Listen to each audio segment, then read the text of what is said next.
ඒක නිසා අද ඒ ගානට සමාජයේ පිළිවෙල උපදාන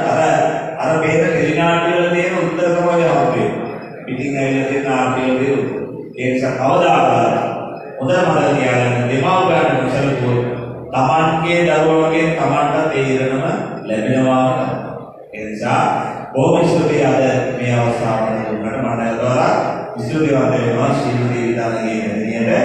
මොකද මට දින ගානනාවක ඉඳලා මේකට එන්න කියලා ආරාධනා කළා.